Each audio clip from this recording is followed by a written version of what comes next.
Hello and welcome back to another Indianapolis Colts podcast. It has been a while since I've sat down and made one of these.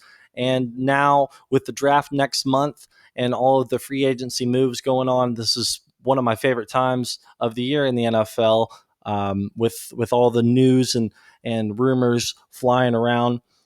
I wanted to kind of break down what the Colts have done so far. They've already made some moves, and I've liked the moves that they've made for the most part.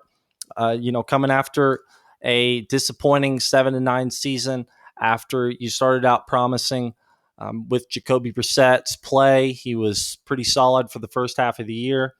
And after the injury and the Pittsburgh game, things just kind of dwindled down, especially for Brissett through the rest of the year. And that kind of led to some decisions by Chris Ballard on what he wanted to do for the 2020 season. There's been a lot of rumors, a lot of speculation the past couple months on what the Colts were going to do with the quarterback position. And temporarily, that has been answered. And I'll get into that here in just a couple minutes. But now I just wanted to kind of go over my thoughts about the free agent moves and kind of get back on track on what the Colts are doing. There was a big move today in free agency for the Colts, and that's what I want to lead off with, and that's the Colts signing cornerback Xavier Rhodes to a deal with the Colts. There's not been, at the time of this podcast recording, there's not been any information about length of contract or how much money that the Colts will be spending on Rhodes coming to the Colts. But I think, especially just at a surface level, it's a big time move. And especially after letting Pierre Desir go, that was kind of a questionable decision at the time. But if you look back at the 2019 tape, the Colts defense overall, and of course it wasn't all Desir's fault, but there were a lot of holes in that pass defense. And I think that Chris Ballard wanted a guy that was going to be a veteran leader. He's 29 years old. He's former All-Pro, 3-time Pro Bowler. This guy has been there, done that as a corner. In my opinion, I think that corner is probably the second or third hardest position to play in the NFL. And so getting a guy with a lot of experience is a great deal for the Colts. And, you look at what he did last year, and it's not too great. The numbers from Pro Football Focus graded him at a 46.4%, which is not good, being quite frank with you. But that's kind of an outlier, looking at what he's done for the rest of his career. And I think that, that might just be the down year for him, and maybe he can ramp it up with a new team, new system with the Colts. And that's what Chris Ballard and Matt Eberflus are certainly hoping for, getting the veteran Xavier Rhodes onto the team. When you're looking at, the Pro Football Focus grades, it's always tough to grade the defense. I think that's kind of why the Pro Football Focus is kind of, you can take it, whatever you want from it. I think that there's a lot of good out of it, of course, but the people that are grading it don't necessarily know what that corner's specific task is for a certain play. So, for example, there's a lot of switch up schemes where they throw zone and man on one side of the field to the other, and that's difficult because the defensive schemes in the NFL are so complex now that it's really almost impossible to know what that corner and Xavier Rhodes was supposed to do on a specific play. So looking at the Pro Football Focus grades, I don't put too much merit on that personally. I think that you have to look at it a little bit with some concern and wonder why it was down from his previous years.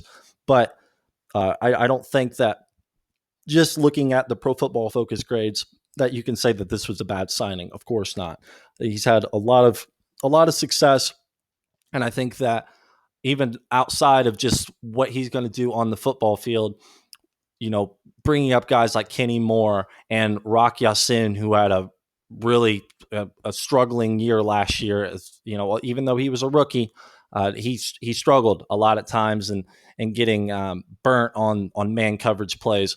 So having a guy like that who can kind of come in and give him some tips and kind of bringing this presence to the cornerback room, where the Colts really haven't had that presence in a while. And looking at who the Colts corners have been for the past couple seasons, I think that bringing a guy like Xavier Rhodes, who was respected throughout the league and respected from his former players and coaches, that is always a good thing and always what Chris Ballard is wanting to do. So more is going to come out about Xavier Rhodes and what that means for the Colts. But I think at surface level, I just heard about this about an hour and a half ago, and I like it. I'm going to have to go back and watch some tape on Xavier Rhodes to kind of get my full opinion for him. But I've always liked him. I think still he's probably a top 10 cornerback in the NFL. Is he up there with the Jalen Ramsey, Stephon Gilmore? Probably not. Well, definitely not at this point of his career. But I think that he's an upgrade from Pierre Desir, even though that Pierre Desir was graded much higher than Rhodes was last year in Pro Football Focus. But again, it's really, that's kind of how you want to interpret that. But that was not the most important signing of this offseason for the Colts. And of course, everybody knows the biggest signing is Phillip Rivers coming onto the Colts for a 1-year deal. This is one that had so much question around it and so much kind of concern I've seen from Colts fans around not liking him and not liking the signing. They wanted somebody that maybe was a little bit younger or going to be, looking for somebody in the draft. There was a lot of talk about the Colts, maybe trading up to get, Tua or Justin Herbert or something like that. I don't think that was ever really going to be in Ballard's plan. And maybe he just didn't grade those guys high enough to value that and give up a pick in the second round or whatever that was going to take to move up to those guys. So adding a guy like Phillip Rivers, it's an immediate upgrade from Jacoby Brissett. No real shade on Brissett there. Rivers has been in the league for a long time, and his stats certainly speak for themselves when you look at what he's done throughout his career. He's a 64 completion percentage for his career, which is about average, what you want for your quarterback. In reference, Jacoby Brissett's career average is about 59.9%. So a little bit of an upgrade there. A 95 QBR for his career, whereas Jacoby Brissett's average is an 84.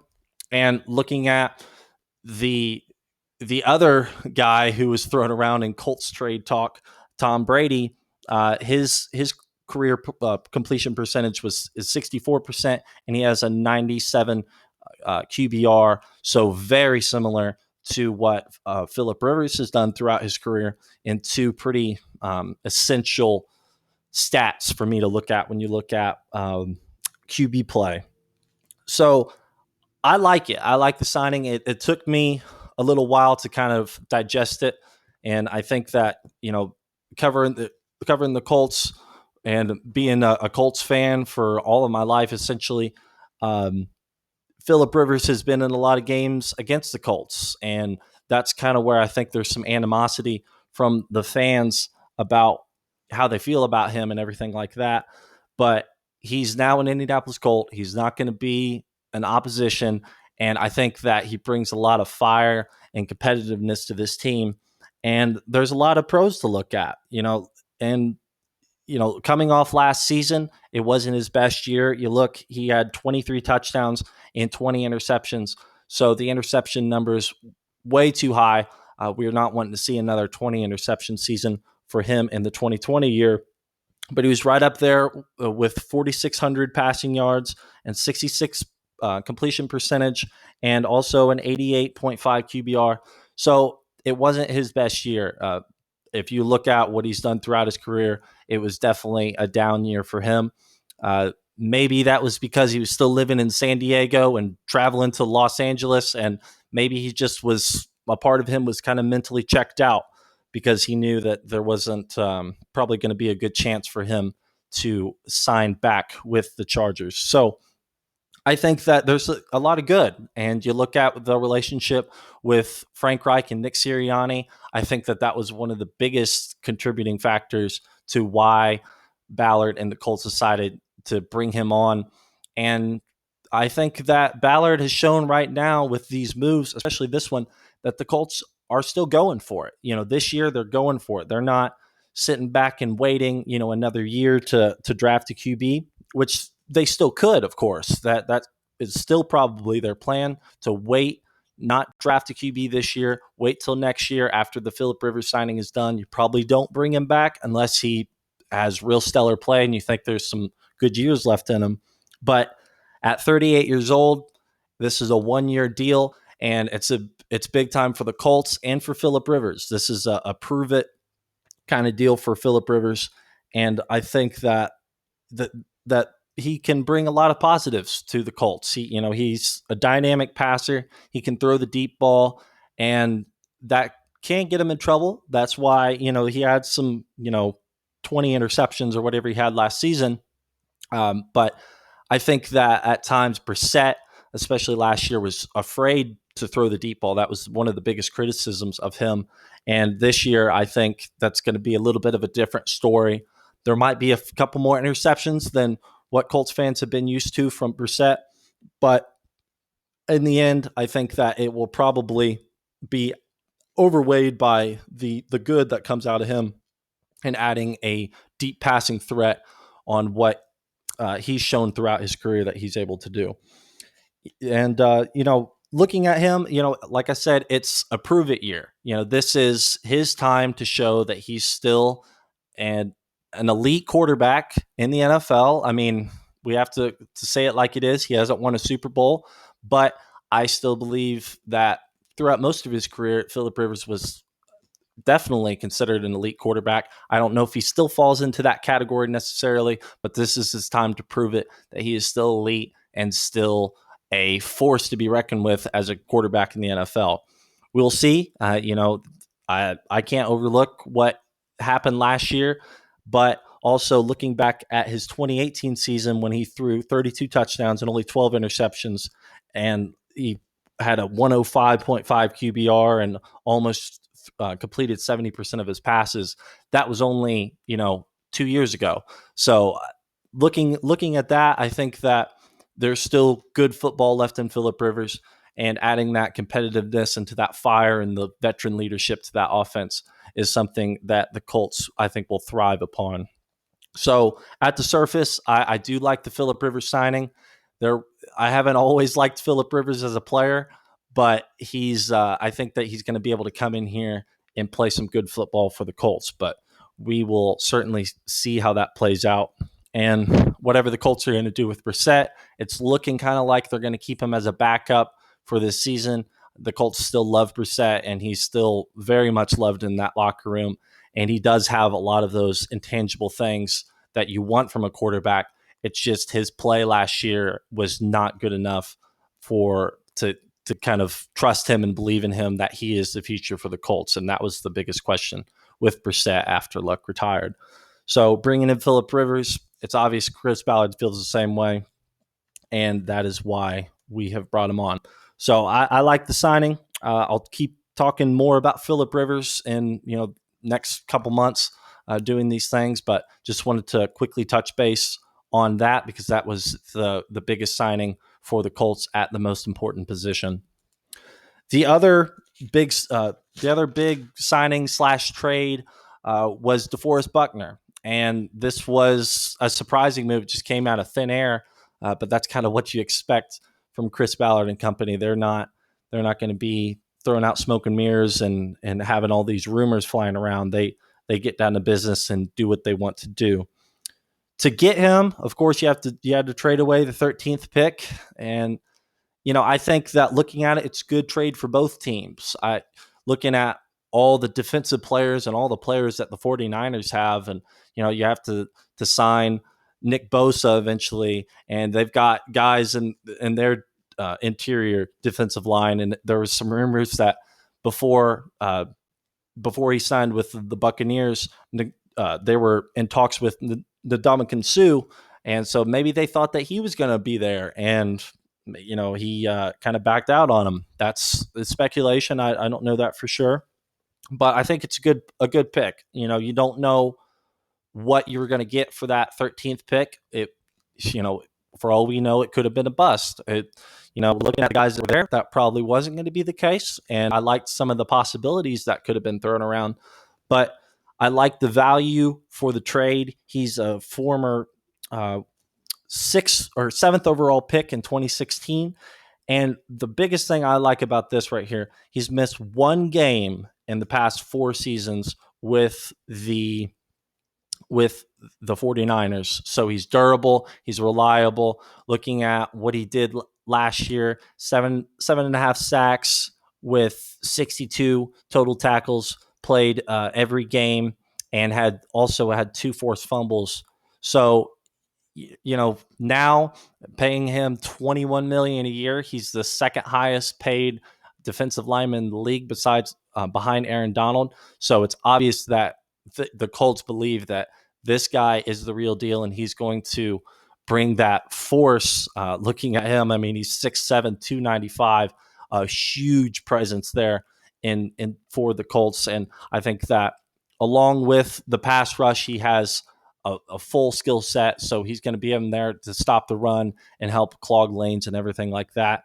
And having a guy like that, it's going to bring double teams and free up guys on the edge, Justin Houston and other guys in the interior to get to the quarterback as well. So looking at this pick, looking at this trade, I like it a lot at surface level. And, it's an immediate upgrade to the defensive line, and looking at who you have now, you have Grover Stewart, DeForest Buckner, Danico Autry, and then Sheldon Day, who I will touch on next, now in that defensive line group. So it's a little bit more formidable. You get rid of Hunt in the free agency, and you add a guy like DeForest Buckner, who's proven to be a real solid player, a great player. I don't know, is he an Aaron Donald type player? I think that's to be seen. I obviously don't think that he's in the same conversation as Aaron Donald right now, but I think that he's a guy that can be a great player for the Colts at a position that really needed an upgrade from last season, and kind of how the Colts were getting to the quarterback and using that defensive line group there. So the other guy that the Colts brought in was kind of a depth piece in Sheldon Day. This is a former Indianapolis kid, went to Warren Central High School, and then went on to play college football at Notre Dame. So a familiar face brought back to the Colts. It's always good to see. And, looking at this guy, I've got a chance to watch some tape on him. And, he doesn't have everything. He's not a DeForest Buckner, but he's got good intangible qualities. He's explosive. I think he's kind of I like to describe him maybe as like a violent player. He's, kind of nasty in there on the defensive line. And I think that that's something that can come in there, on rotation, and still have a guy like that to step in is going to be great. And he has good hands, quick hands, and can shed double team blocks decently well. I think that there were a couple things where I saw where, if he did get double teamed, it was a little bit more of a challenge for him than like DeForest Buckner, for example. But this is a guy, it's not going to be anything too crazy. I mean, he's not a big name kind of guy, but it's going to be an upgrade to that defensive line. And we heard Ballard, and I'm going to be kind of paraphrasing, but after the season and when he sat down with the media, he said that y'all obsess with wideouts. I obsess with the offensive defensive line. Well, this is shown right here. You bring in DeForest, Buckner, Sheldon Day, who were, on the 49ers, who made it to the Super Bowl. So these guys have been there, done that, and have won games. So, big time moves in there, and ones that I really like, and always looking to upgrade that defensive line and to add depth both to the defensive line and the offensive line is something that I think that Ballard will continue to do throughout his tenure with the Colts.